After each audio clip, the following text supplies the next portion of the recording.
Vége van a nyárnak, hűvös szelek járnak. Nagy bánata van a cinenge madárnak.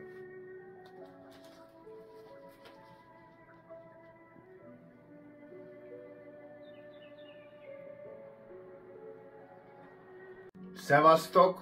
Ez a Főztem, mert főztem 24. adása. Sok szeretettel köszöntök mindenkit a stúdiónak a kertjéből.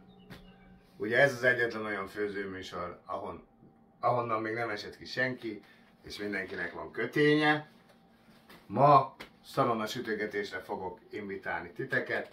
Ezzel nyitom meg a grill szezon, és csinálunk hozzá egy felemelő zöldségtálat.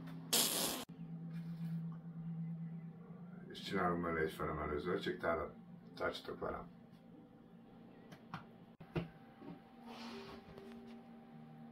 Hozzávaló: fogpiszkáló, újhagyma, szalonna, sárgarépa, kígyóborka. Készítés: az előre elkészített eszközzel a szalonnából levágok egy jó nagy darabot, majd beérdalom,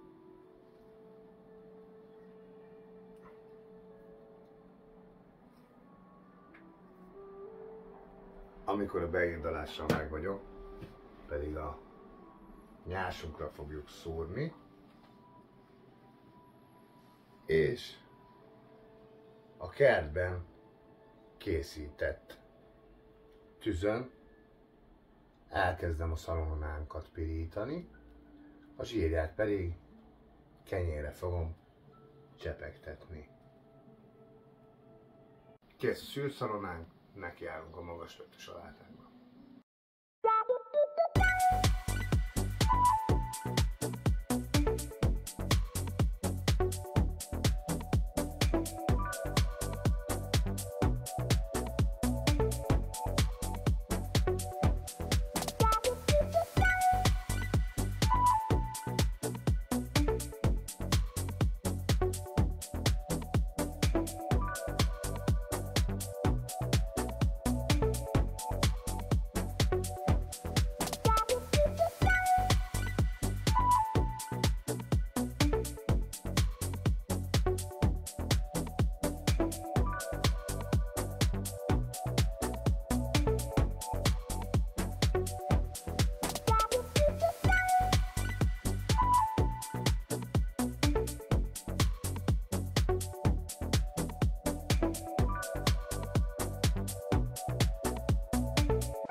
Végeztünk a kerti sütögetést, elkészült a nyárson sült szalonnánk, magas lötű salátánkkal.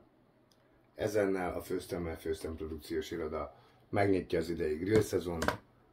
Jó étvágyat kívánok, további recepteimekért kövessetek Instán Kaja mindenkinek, vagy Facebookon Főztem, mert főztem, TikTokon is, de azt nem használom. Hamarosan jelentkezünk. Jó étvágyat!